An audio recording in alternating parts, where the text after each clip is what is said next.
तो बच्चों आज हम पढ़ेंगे चार्ज वर्सेस मास, यानी कि चार्ज और मास का हम कंपैरिजन करेंगे। ठीक है, पिछली क्लासेस में आपने देखा चार्ज जो होते हैं, चार्ज क्या करते हैं, कूलम्बिक फोर्स को जन्म देते हैं, they give rise to the electrostatic forces और कूलम्बिक फोर्सेज। ठीक है, जबकि मास जो होता है वो ग्रेविटेशनल फोर्स को जन्म देता है या gives rise to the gravitational force. ठीक है, तो इसको हम थोड़ा सा डिफरेंस की फॉर्म में देख लेते हैं। ठीक है, ज़्यादा अच्छे से आपको समझ में आ जाएगा। तो मैं एक तरफ लिख दे रहा हूँ चार्ज और दूसरी तरफ मैं लिख दे रहा हूँ मास। ओके बच्चों, ठीक है। तो देखो बच्चों मैं शॉर्ट में लिख दे रहा हूँ इधर, ठीक है, आप समझ जाना, मैं आपको बता दे रहा हूँ। चार्ज जो है उससे कौन सा फोर्स जनरेट होते हैं, इलेक्ट्रोस्टैटिक फोर्स। ठीक है, इलेक्ट्रोस्टैटिक फोर्स, कौन से फोर्स आते हैं, इलेक्ट्रोस्टैटिक फोर्स। और मास से कौन से आते हैं, ठीक है, मास से आते हैं gravitational force.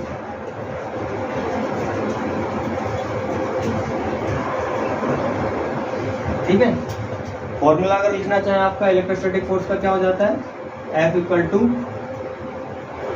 1/4 epsilon nought Q1 Q2 upon R²।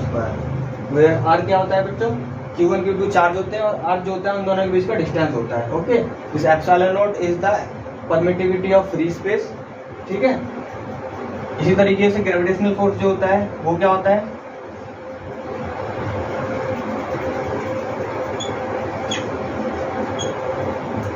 Gravitational force is equal to G(m1 m2 upon R²। m1 m2 masses होते हैं और R क्या होता है, उनके बीच का डिस्टेंस होता है। G जो है यूनिवर्सल ग्रेविटेशनल कांस्टेंट होता है। ठीक है, जिसकी वैल्यू होती है 6.67 × 10⁻⁻11 न्यूटन मीटर स्क्वायर पर किलोग्राम स्क्वायर। ओके बच्चों, ओके। देखो नेक्स्ट पॉइंट क्या है, आपके जो चार्ज हो सकते हैं, this can be negative, positive और जीरो। ठीक है, ये तो आपको पता है चार्ज क्या है, नेगेटिव भी हो सकता है, पॉजिटिव भी हो सकता है या जीरो भी हो सकता है। जबकि मास के पास आपकी क्या कंडीशन है, मास के लिए क्या कंडीशन है, this can only be positive. ठीक है, only positive, this is always positive. ठीक है, हमेशा पॉजिटिव होता है मास आपका। ओके, देखिए तीसरी कंडीशन क्या बना सकते हैं आप इससे, सोचिए।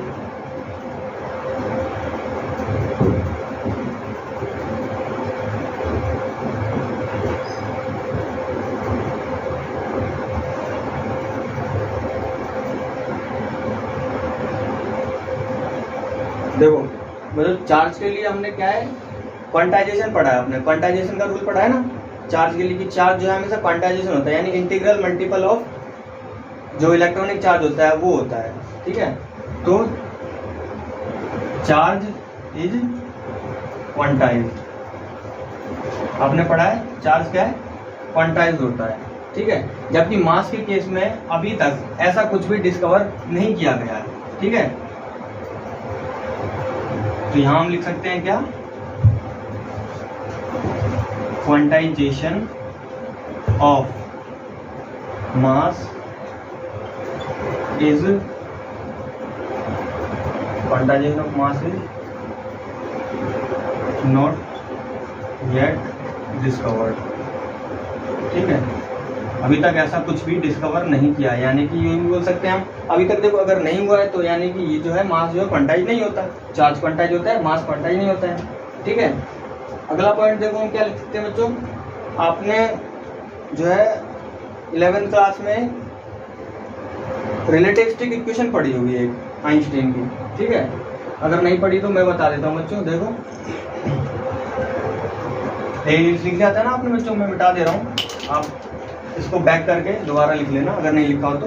देखो बच्चों मास के लिए आपने एक फॉर्मूला पढ़ा होगा।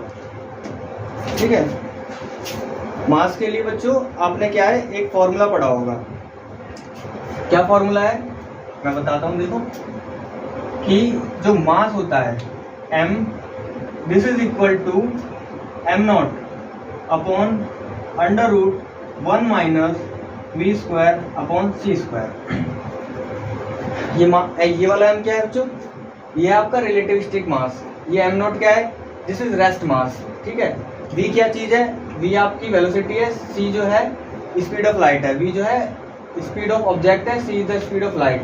ओके, तो ये फॉर्मूला जो है ये किसका फॉर्मूला है, जब भी कोई पार्टिकल या कोई भी ऑब्जेक्ट आपका जो किसी भी वेलोसिटी से मूव करता है, जो कि रिलेटिविस्टिक, जिसको कि हम रिलेटिविस्टिक वेलोसिटी बोल सकते हैं, ठीक है, जिसका कि रिलेटिविस्टिक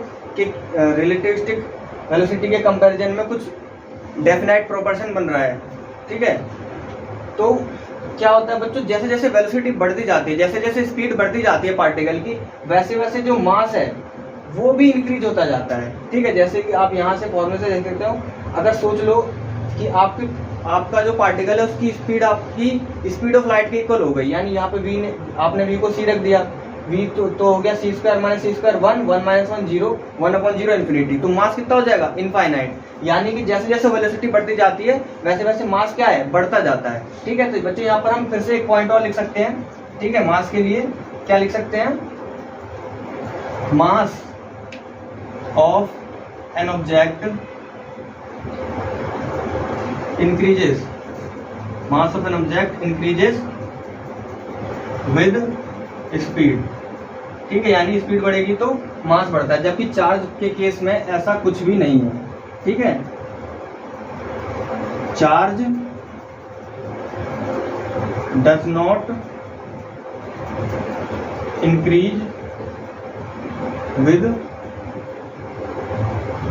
स्पीड, यानी कि आपका ऑब्जेक्ट जो है कितने भी स्पीड में मूव कर रहा हो, जो चार्ज है आपका वो हमेशा क्या रहेगा, सेम रहेगा, ना तो वो बढ़ेगा और ना घटेगा। ओके, तो एक ये पॉइंट हो गया। और पॉइंट क्या लिख सकते हैं बच्चों, बताओ।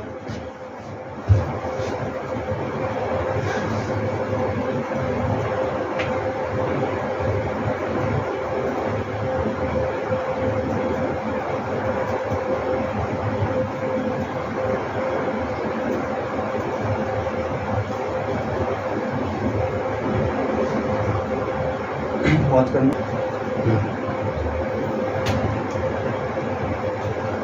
देखो जो अगला पॉइंट क्या हो सकता है, हम जानते हैं जो चार्ज की वजह से जो आपका इलेक्ट्रोस्टैटिक फोर्स होता है, ठीक है, वो पॉजिटिव भी हो सकता है, मतलब कि वो अट्रैक्टिव भी हो सकता है या रिपल्सिव भी हो सकता है, ठीक है। क्या electrostatic forces can be attractive और रिपल्सिव, ठीक है। अट्रैक्टिव भी हो सकता है या फिर रिपल्सिव भी हो सकता है, बट जो ग्रेविटेशनल फोर्स होता है आपका मास की वजह से, दैट इज ऑलवेज अट्रैक्टिव, ठीक है बच्चों। तो वो क्या है, हमेशा अट्रैक्टिव होता है।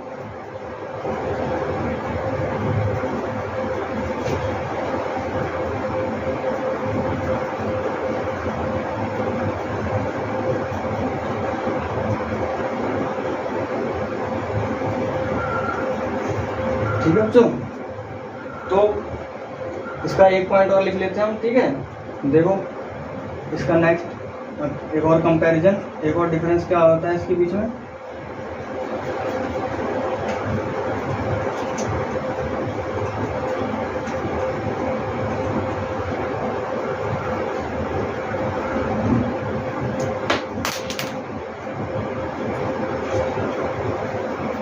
Electrostatic forces between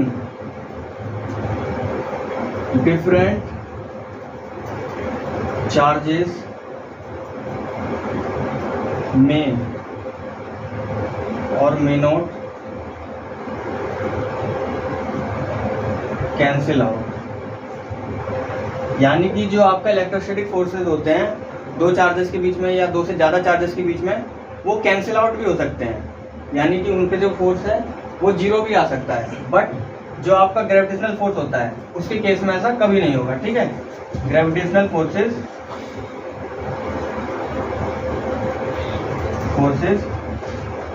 never cancel out, ठीक है, वो कभी क्या है, कैंसिल आउट नहीं होते, ठीक है। तो बच्चों ये था आपका क्या डिफरेंस चार्ज और मास के बीच में, ठीक है। तो अब हम क्या बच्चों थोड़ी सी इन दोनों के बीच में सिमिलैरिटीज भी है, ठीक है, जल्दी से उन सिमिलैरिटीज को भी देख लेते हैं। ठीक है, तो आपको डिफरेंस समझ में आ गया होगा। वीडियो को पॉज करके आप ये लिख सकते हैं पीछे करके। ओके, तो जल्दी से अब हम इनकी सिमिलैरिटीज देख लेते हैं।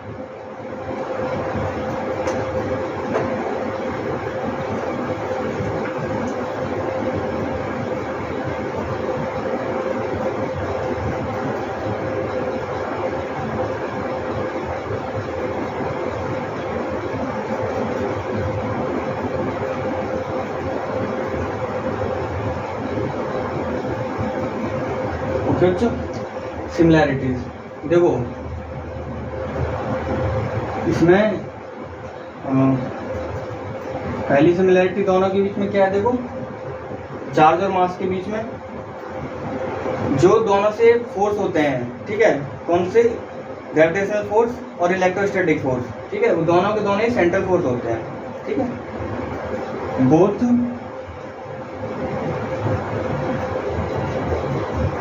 Gravitational and electrostatic forces are central forces. ठीक है, सेंट्रल फोर्स का क्या मतलब होता है बच्चों, देखो सेंट्रल फोर्स का मतलब ऐसे फोर्स जो कि दो पॉइंट जो कि उन्हें ज्वाइन कर रहे हैं उसी लाइन के अलोंग एक्ट कर रहे हैं। ठीक है, जैसे कि मान लीजिए यहाँ एक चार्ज है Q1, ठीक है, यहाँ एक चार्ज है Q2, तो इन दोनों के जो फोर्स होंगे इन दोनों की वजह से वो इन दोनों को लाइन, जो लाइन इनको ज्वाइन कर रही है इन्हीं के अलोंग, इसी लाइन को अगर आप आगे एक्सटेंड कर दो आगे एंड पीछे, ठीक है, तो वो फोर्स जो है इसी लाइन के अलोंग वर्क करेंगे। ठीक है, वो फोर्स क्या है, इसी लाइन के अलोंग वर्क करेंगे, तो ऐसे फोर्सेस को सेंट्रल फोर्स बोला जाता है। यहाँ पर आप M1 M2 भी लेके देख लीजिए तो भी वो जो है सेंट्रल फोर्स ही होंगे। ओके, अगला देखो क्या है, देखो बच्चों जो दोनों फोर्स है आपके वो इनवर्स स्क्वायर लॉ को फॉलो करते हैं। ठीक है, आपने फॉर्मूले में देखा होगा दोनों के नीचे में R स्क्वायर आ रहा है, यानी कि क्या है, बोथ फोर्सेस, ठीक है, बोथ फोर्सेस फॉलो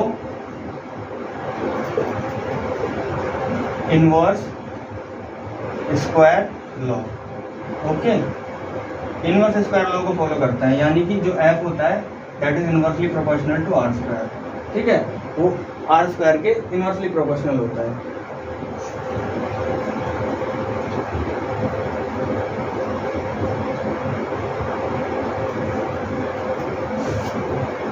पॉज करो। तो बच्चों इसके बाद हम देखेंगे तीसरी सिमिलैरिटी इनके बीच में। ठीक है, तीसरी सिमिलैरिटी देखो क्या है,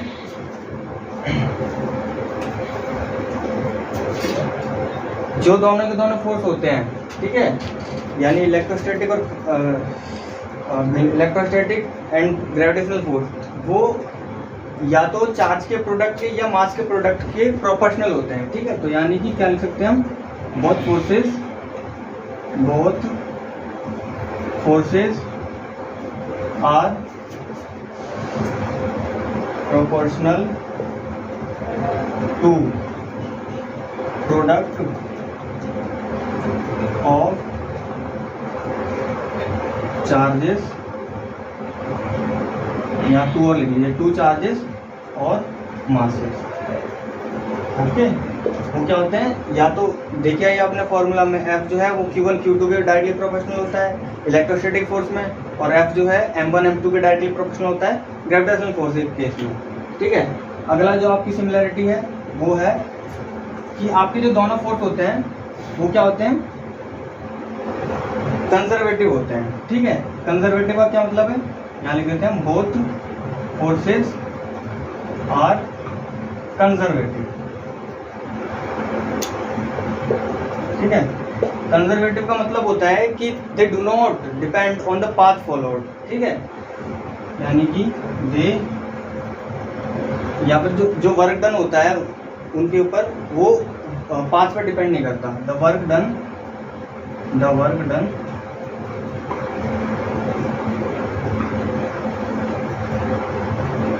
doesn't depend on path followed।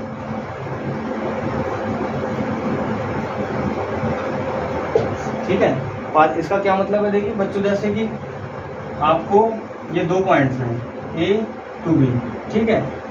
आपको अगर वर्क करवाना है, ठीक है, दो चार्जेस है मान लीजिए, आपको वर्क करवाना है एक की वजह से दूसरे पे, आपके क्या रास्ते हैं? देखो, आप या तो सीधे जा सकते हो, या हो सकता है आप ऐसे चले जाओ, या हो सकता है आप ऐसे करके चले जाओ।